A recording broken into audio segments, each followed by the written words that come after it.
Hey, Daniel. It's nice to meet you. I received your application. Um, Go ahead and tell me a little bit about yourself and why you think you're qualified for this position. It's a pleasure to meet you, Dr. Gordazanza. I've been eagerly awaiting this opportunity to meet with you and discuss this medical surgical nurse manager position here at Oceanic Hospital. I truly feel that this is a beautiful facility, and I can't wait to hear more about the hospital medical surgical unit and the nurse manager position that you have available. With a bachelor's degree in nursing and over 8 years of experience, I feel that I will be able to meet the needs of your staff and your unit.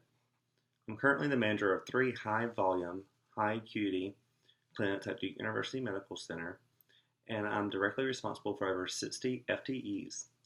I create the operational budget for each clinic and ensure that minimal variances occur each quarter.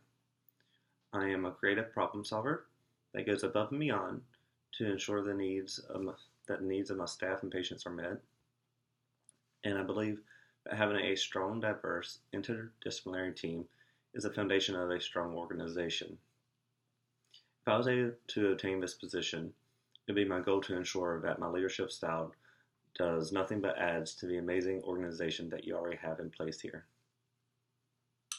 Okay, thank you for that response. Another question for you. What is your style of leadership? What style do you prefer your supervisors to display and why?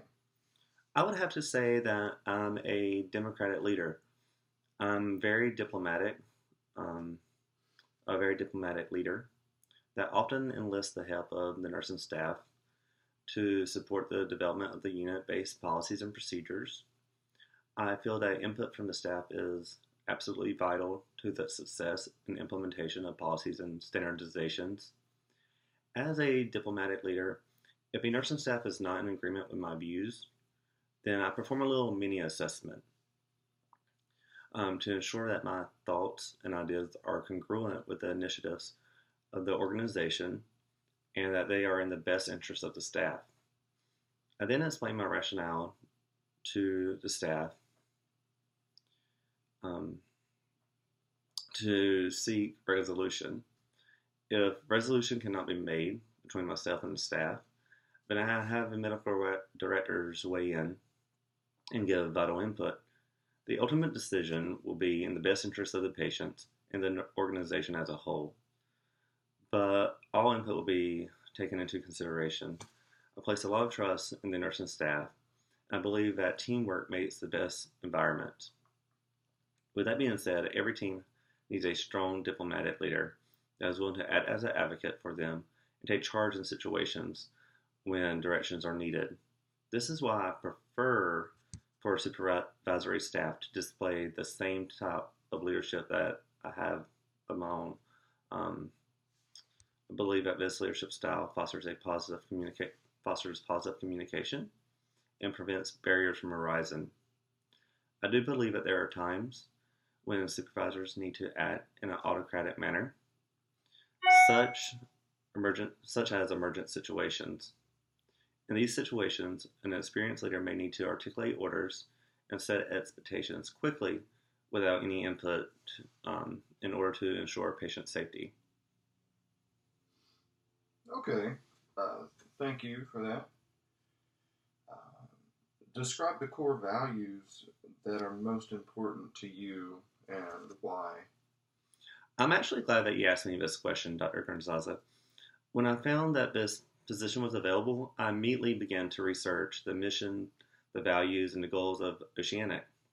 I believe that's extremely important for potential employers or employees to be aware of an organization's values so that the employee can make sure that the values align with their own personal values.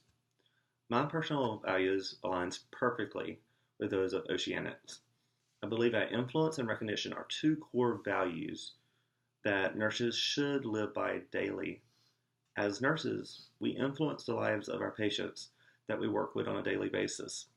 We have to use this opportunity to promote positive outcomes and help these patients navigate through difficult times.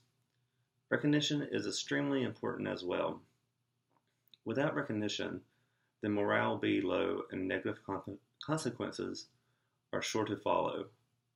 When staff works hard, then recognition is definitely deserved. Give an example of a model of care that you believe is effective in delivering high quality, fiscally responsible care. I prefer a model of care that is patient centered and that focuses on safety. One way to follow this model of care is to follow the National Patient Safety Goals set forth by the Joint Commissions. Healthcare is quickly becoming a consumer's market, as I'm sure you're aware.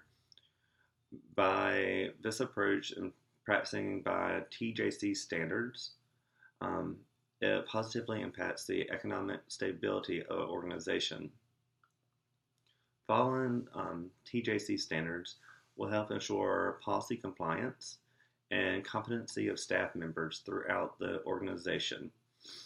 It will keep the organization functioning with a high level of success and professionalism.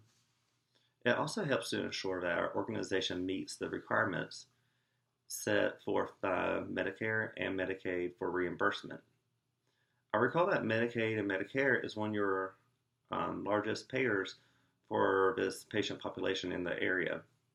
So we want to make sure that we deliver a quality of care that meets Medicare and Medicaid approval to make sure we get those reimbursements and payments.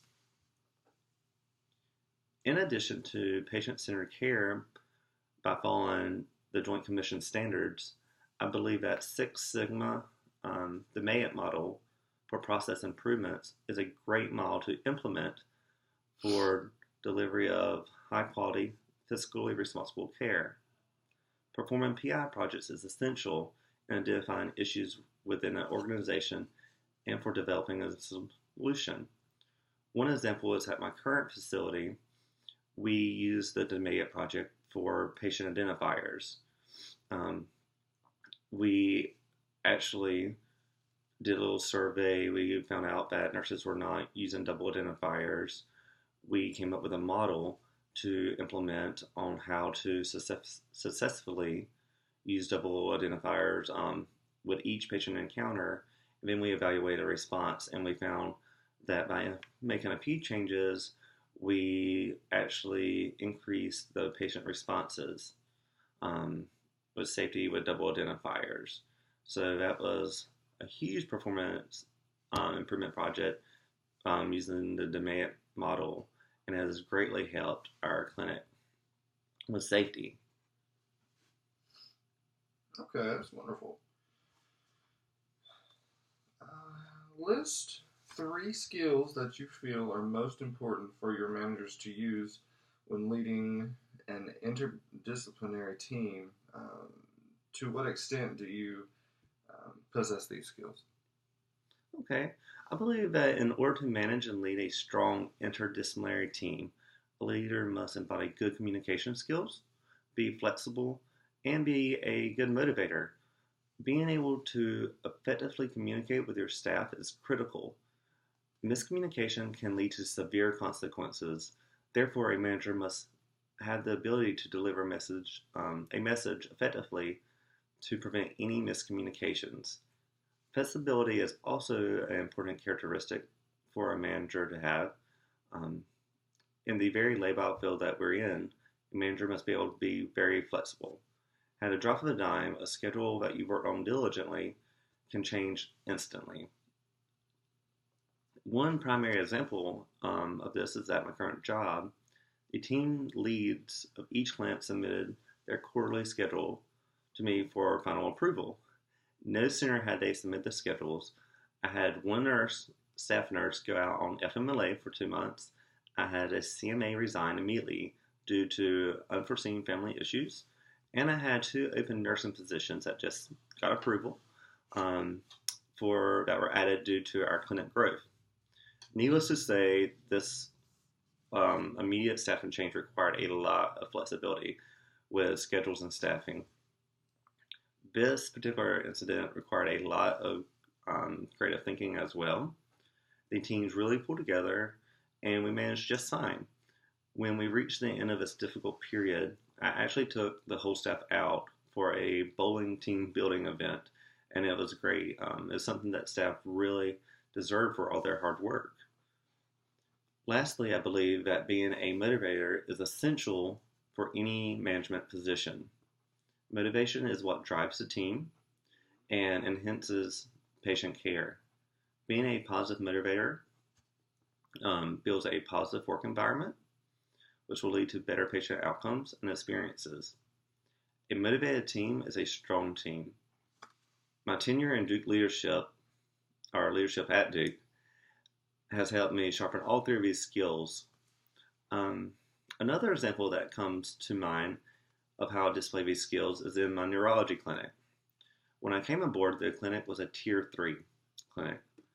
This means that the employees were not satisfied with their employment and that patient ratings were pretty awful. I realized that this was going to take some work, but through positive communication, a lot of flexibility, and a lot of motivation, I've been able to get the clinic to a Tier 1 status after our last pulse survey. And this was also done in just 1 year. So I couldn't believe it. This effort was actually recognized by the senior leadership team of our division, and my performance improvement plan for the clinic is now being used as a template for Tier 3 clinics. What management skills are you lacking? What is your plan for development for these skills? Okay, one area that I need to improve on is definitely my active listening. I always make myself available for the staff, but sometimes I begin formulating a response before the employee even finishes their full story. This stems from my quick ability for problem solving, but I'm so used to figuring out issues promptly that once someone brings that issue to my attention, I automatically start the problem solving process, sometimes before I even hear the whole problem. That's just my nature. I am currently in the process of improving this skill. I frequently seek out learning opportunities to help my growth in leadership. And I recently found a continuing education seminar that focuses on active listening. I immediately jumped on this opportunity as I know this is an area that I need to really work on. I registered for the seminar, and I'm actually scheduled to attend the session next week. Okay. Thank you for that response. All right, another question for you. In what ways are you planning and budgeting? In what ways are planning and budgeting related? What factors would you consider when planning the budget? Okay, budgeting is earning money and spending monetary resources. Planning is developing a long-term and short-term strategy to meet them. They are related because you have to have successful planning in order to stay in a budget. If not, large variances will occur, and the expenditures will offset the income, creating a deficit. When planning a budget, the manager must have clearly defined short-term and long-term goals. The budget should reflect the means in which to reach these goals. The manager must be realistic, though. Although you may plan to have 30 FTEs and overtime, a staff member may go out on surgery while using non-productive work hours, and the unit may need to pay the staff overtime in order to cover these shortages. For this reason, a manager needs to have sufficient funds allocated to cover such situations that are bound to happen. So let's assume that you are hired into this position and that the budgeting process has already been completed by the previous manager. You notice that the budget does not include enough money to cover staffing expenses for 3 months of the fiscal year. What steps would you take? Budgeting can be a very challenging process, especially if you have unexpected expenses or clinic growth. In this particular situation, I would first have to review the previous fiscal year's budget to see if I could understand the planning that was set in place for the current budget that was short. I would assess if there were any variances that occurred, and then I would document these variances for upper management reporting. I would then employ my creative thinking skills to assess areas that I could reduce expenses. A few areas that you can generally reduce expenses on is overtime, educational expenses, and supplies. By utilizing these cost reduction methods, I should be able to correct some of the deficit. For the remainder, I would have to end the year with a negative deficit. In planning for the next fiscal year, I would use techniques to maximize savings and make up the shortage from the previous year, if possible. I found that changing vendors to competitors is one quick way to reduce costs. Also, if you reallocate shared spaces, when feasible, you can greatly reduce clinic overhead. In all of my years of creating and maintaining operational budgets, I've always maintained a profit at the end of the fiscal year. Okay, how would you describe your level of emotional intelligence? Give me 2 examples of how your emotional intelligence has positively impacted a group or team. Okay.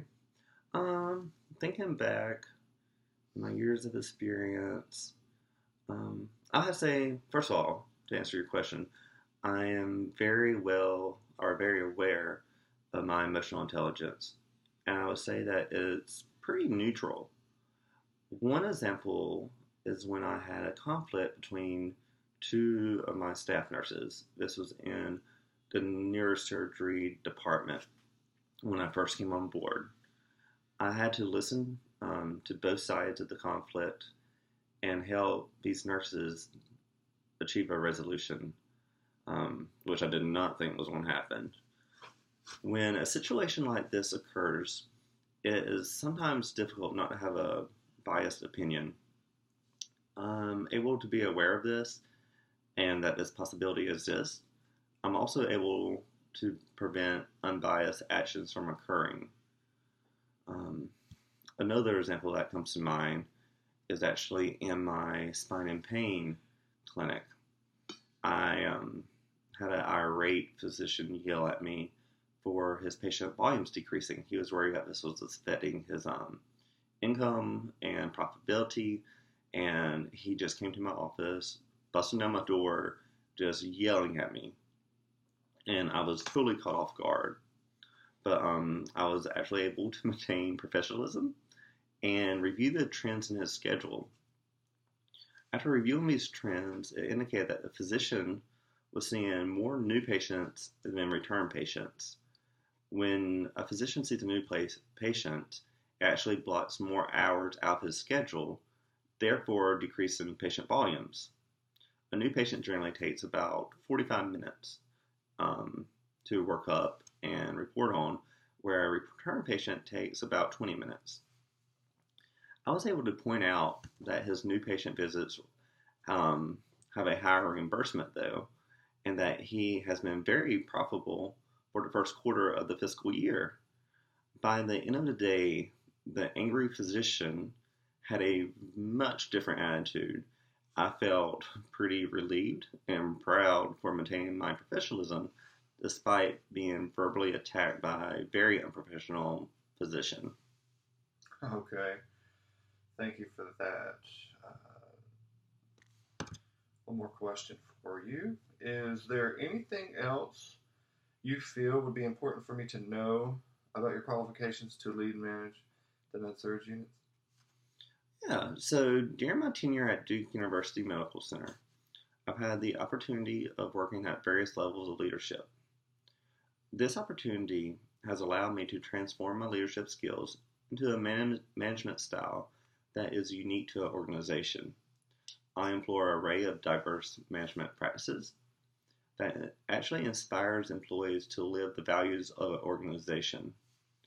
My transformational management style has allowed me to meet the individual needs of each employee that I've managed. My management style has also received recognition from the vice president of the private diagnostic clinics at Duke University. The ability to merge 3 unique clinics, manage the staff numerous change, and cultivate one strong interdisciplinary team has been the highlight of my career to date. I have excelled in adjusting and adhering to a very unyielding FTE system set in place to manage a tight payroll budget. I have been trained to look ahead and forecast the unforeseen payroll variances that tend to arise in healthcare. While maintaining payroll, I am proficient at being able to keep a staff of 64 full-time employees within their hourly requirements each pay period. Additionally, I'm able to maintain an appropriate level of supplies and equipment that is needed to meet the needs of a high-volume unit. Not only am I a patient advocate, but I'm also an advocate of the organization that employs me. By acting as an advocate for the organization, the manager ensures that the clinic is practicing according to national standards and operating within a planned budget. Strategic plans must be researched, organized, and implemented to meet the initiatives set in place by government and the healthcare system. In order to manage a successful organization, individual units must function efficiently and within an operational budget. This requires that a clinic manager have the capability to critically think and utilize resources effectively. I have this ability, and I'm ready to see how I can best serve you, your staff, your organization here at Oceanic Hospital. I greatly appreciate your time for interviewing me. You're very welcome. Thank you for your time.